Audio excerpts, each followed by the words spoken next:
Hello, and welcome back to Patrick's little crypt on the big wild web.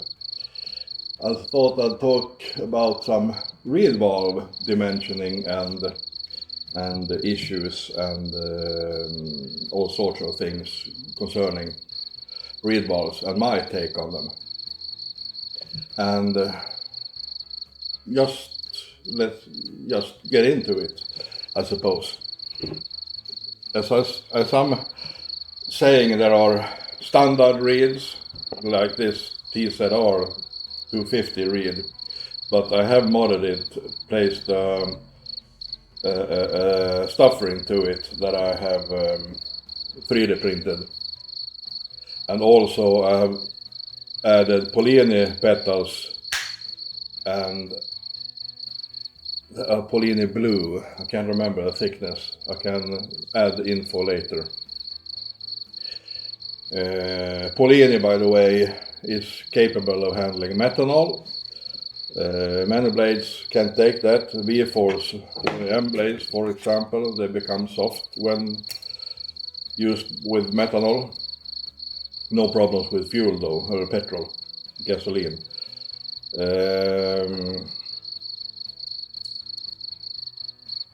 In this reed I have modified it with a sort of a progressive setup. More on that later. And there are Boysen reeds. This is a modified. I haven't gotten a Boysen reed cage. I haven't gotten a standard cage. This is a rod valve, I think.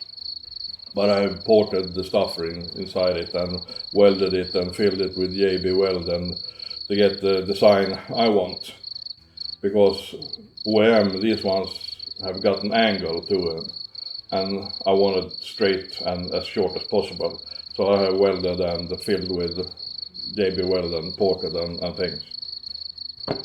And then there are V-Force in different shapes and forms.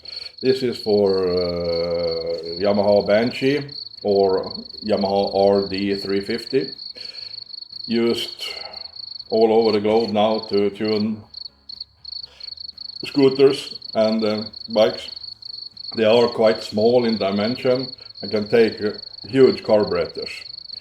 If I remember correctly, the original stuffer is about 38 millimeters, and you can port it out a little bit, so it can accept 39, 40 millimeter top. I got 40 millimeter on mine, and you shouldn't have any larger carburetor on 125 cubic reed engine.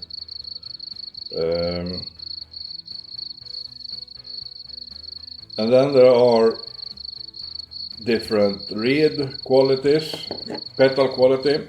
As I said, Boysen can take methanol, and you with advantage, or what do you call it, positive results, can use Polini.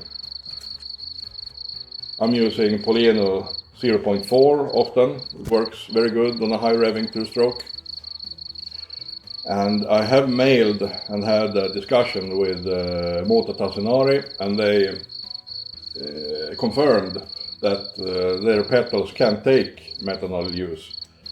And they have replacement petals, they said, but the hassle of ordering to Sweden with the toll and VAT and everything, it became easier to just order Polini from twostroke.se and have it in the mail the day after, and a couple of hundred Swedish kronas. And then I don't know if you can see, or OM, there are two blades, so to speak. They are together in a small portion right here, but there are like two blades.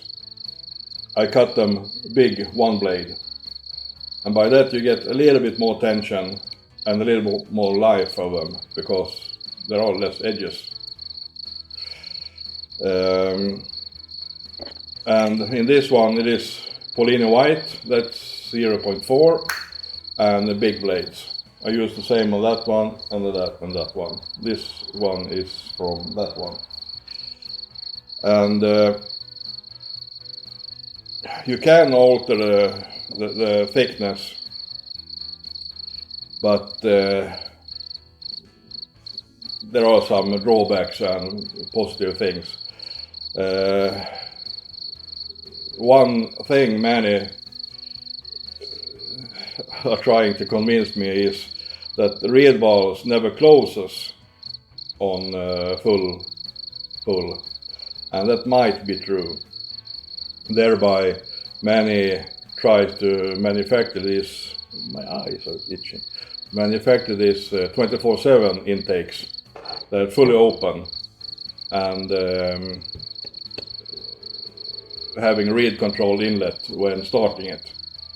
And then when it's hitting the pipe and the pipe is hot enough, it will open and pull away the reed petals to get a more flow into the same area. But I would say this is my experience from that. Do not even try. It's waste of time. Because I see it like this. Building that advanced mechanism that, let's say you have, I can show you this one, it's a KX250 reed. Having some mechanism that folds away the reed cage. It's not that complicated, but it will contain a lot of nicks and crevices and dead spots for the flow to puddle fuel into. And let's say it's working. You're hitting 12 or 13,000 RPM on the pipe is hot, everything's nice, sun in the back and downhill, everything's really good. And the opening, this mechanism is opening the 24/7 valve, and it pulls harder, even harder. I've been aware of that because I have broken reeds also.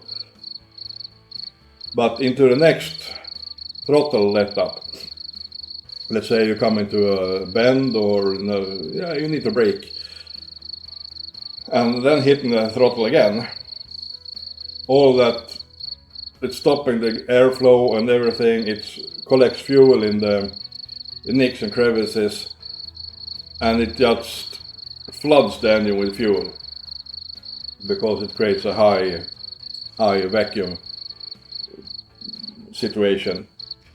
And by that, next time, let's say seconds later, you're pulling the throttle again, it will just stutter, it will die, it just do not want to run until you close the reed again. And then you need that perfect long straight again, and you will run out of straights before this is any game. So I'm waiting for that Norwegian guy, Alex, to succeed with this pulse and intake he's been doing, but I would say he's on a wild goose chase right there. But until that, I'm convinced it's working. I'm not convinced it's working. The stuffer. This is the intake for my kart engine. I have milled this one myself. They are on the market. That's already manufactured and working nicely. But I want 40mm carburetor, so I made my own. So I took careful measurements and milled it over here in the mill. And then this stuffer design isn't the final design right now, but somewhere like this it will be. I haven't fine polished it yet, the very rough surface, but the shape is there. And one thing about that, the shape is the most important, not the surface. Remember that. The shape is the most important, not the surface. I've been porting many car heads and things, and the rougher I got the surface, the better they ran. Wet flow is important to study.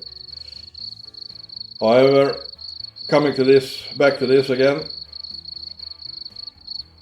the shape, I have pictures I will cut in, I will show you. The shape is from my opinion now, is allowing the flow to, the engine creates low pressure zone, and the atmospheric pressure is trying to equalize it. Thereby atmospheric pressure is pushing air through the carburetor and pulling fuel from with the Bernoulli's effect or whatever from the float, and it mixes it.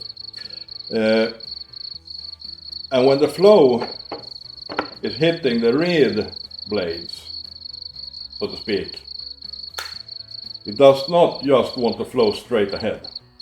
It will need to have the possibilities to, you got some area at the sides. Allow the flow to go to the sides also. And by that you can port the cylinder or intake with some nice curves on the side of the reed valve to take care of that flow and guide it into where you want it, into the crankcase. Very important. By that you can gain more flow from the same reed cage and do not need to go bigger. You always need to go bigger, but to some extent, of course.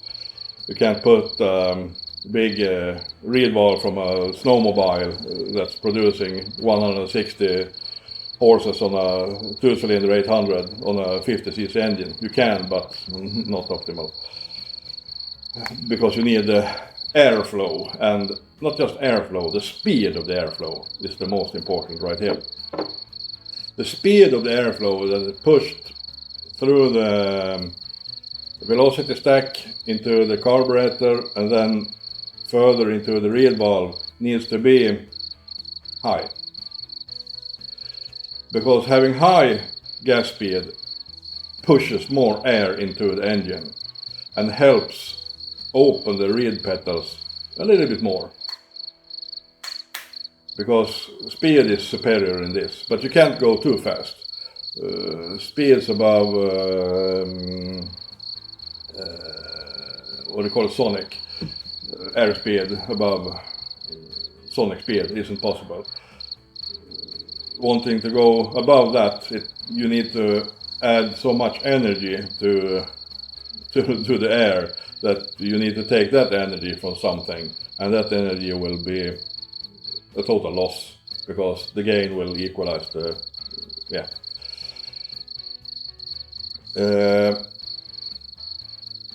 Having that high airspeed, as I said, fills up the cylinder and everything, and you can gain some flow or gain some lift of the petals with using progressive petals, as I tend to call it. I don't know the correct words for it. It is actually this this one is also, and this one had it. This one had done the KX250 engine above 70 on the wheel, and it was downstroke to 212 cc, and it revved 12,600 peak power. And it revved all the way to 13,000. But it ran hard, but everything vibrated. I had a balance factor of 58, but it was so much weight in disposal, so the amplitude got so high anyway, so it just destroyed the pipe and the frame and everything. I later added a balance shaft to the engine. It became a lot better, but I never dynoed over 70 again. It became like 65, 66. And then I stumbled over this TZR engine. I got the Kawasaki engine still. Sidetracked. Yes, the progressive reeds. By using progressive reeds, it is like, say you got this reed, and then you got reeds, now I'll say these are shorter. And then you can space those like with a spacer underneath, so you have them floating a little bit above, and by that you can gain movement of the base reed a small slight movement. This helps torque build up. And then when engine is pulling hard with it's in the pipe and everything, it pulls hard, it will open them more. The second blade will help push the thin down again. Because that thin one will be uncontrolled on that higher speeds. And the thin one is more reactive to crankcase pressure differences.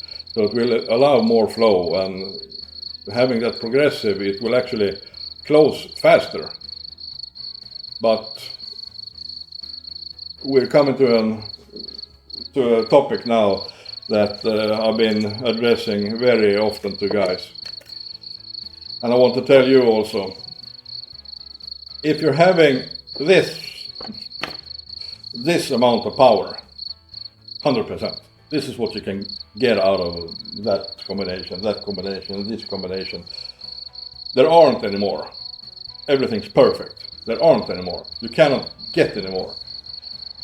To get that, you need to, with this standard redesign, not V-Force, you need to calculate, and you need to test, and you need to calculate, and you need to test, and you need to test, and you need to test. And before you achieve that 100% of power, you need to rebuild the engine, and well, the hobby guy in the garage, it's a hassle. It's a lot of money, because reed pedals will be expensive also, because you will break them and you will cut them wrong and you will not suitable, ditch them, whatever, everything, before you're finding. And when you found it, you aren't actually sure of it is that 100%. You're still chasing. You're still chasing. It will be an endless hunt for run that goose chase again. But what I'm telling people, modified V-Force with this, ditch the OEM blades and then use Polini or another good manufacturer and cut the big blade instead of those two small ones. You get very close. You get like 95-96% of available power, and you're done. And you're done. You can spend money on anything else. You can build pipes, you can buy pistons, you can, whatever you want to do. You can buy petrol and run all season. Because it's about that. It's about having fun. And quality of petals, not quality, the material of petals, I prefer carbon. Polini, of course, there are different, yellow, blue, white, there are red also. I got something down here, I can't remember where. I can remember, it's right down here, but I won't find it. The Polinis are superior to Malossi. That's the way it is. I won't sugarcoat it. It's just the way it is. I'm not sponsored by Polini, but it's just the way it is. That's my experience. And we talked about, I have a note here. I talked about normal, V-Force, compound, yes, compound reeds. I have never seen it in real life. It's supposed to be reed valves that have, let's say, 0.3 thickness at the tip and 0.6 at the base. They get gradually thicker and thicker. This to get that progressive opening that many are doing with this. Don't know if you can see it. I can push like this. This is the cage, and now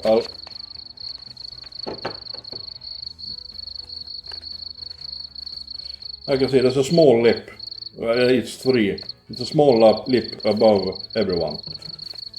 And this one you can space and alter length and width and everything to get the characteristic you want. You can have different design on outer and inner and whatever. If the carb is offset to one side, you can set it different to get the equal or let the atmospheric pressure favorize flow in some area because it wants to flow in that area. You should never work against what the atmospheric pressure wants to do.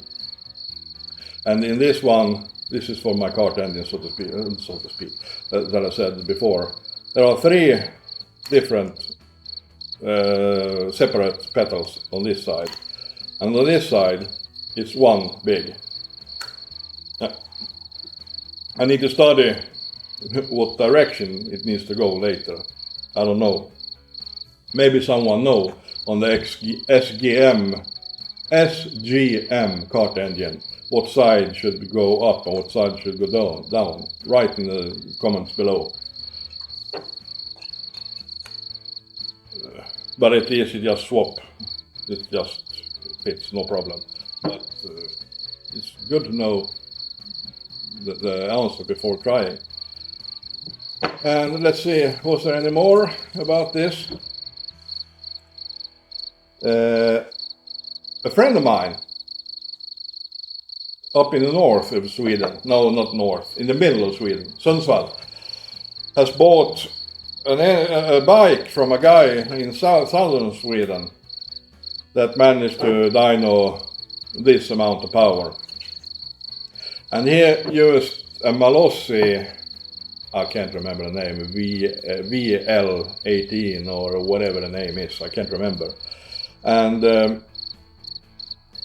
me and that guy in Sundsvall experience are telling us that was I was talking about 95% of the power available. You can often just swap in a V-force and you'll almost get there. And the guy did that. And I can't remember if it was dynoed 22 to the wheel when he bought it, or it was 20.5 or 21, and then he took it home and dynoed it 22. I can't remember. I'll let that in the air. But swapping for a V-force for that Minarelli AM6 engine, he gained 2 horsepower, 24 point something, just through some jetting, adjusting, and swapping to these, not to these ones, but to a V-force that fits his engine. And of course with separate, no Polini blades and no cut through, not this cut. It's the Bidalot WR50 something cylinder. It's very nice cylinder. It's like a mini Aprilia RSA cylinder, almost. It's that thought anyway. And I've seen guys on different groups on Facebook and forums says that technology of RSA porting, that shape of the port and angularity and everything, doesn't fit in smaller engines or bigger engines. I call bull poo on that. It's been many times it's been proved that that train of thought that is equipped into that cylinder is actually what you should aim for.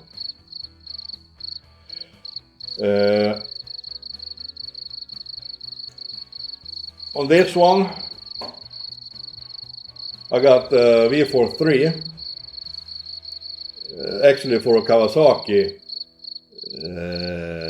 KX250 that I had this one on.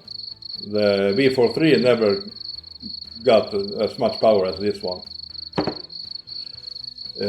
On that case, because this one I spent time and the money and the effort on, and that's why it's silicone all over. It was in, out, in, out, in, out, in, out of the engine all the time.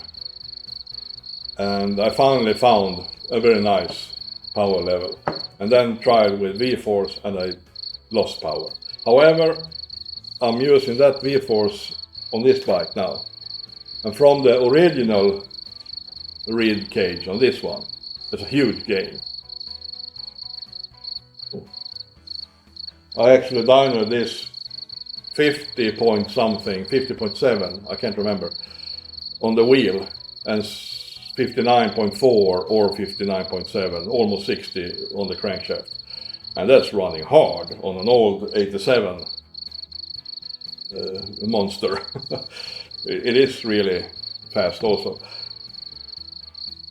So there are often times you found power with the V-force, but you can gain more if you're having time to spend the money, afford to spend the money and have the time to spend. My recommendation is just go with V-force or a rod valve in its original shape. I've seen dyno reports.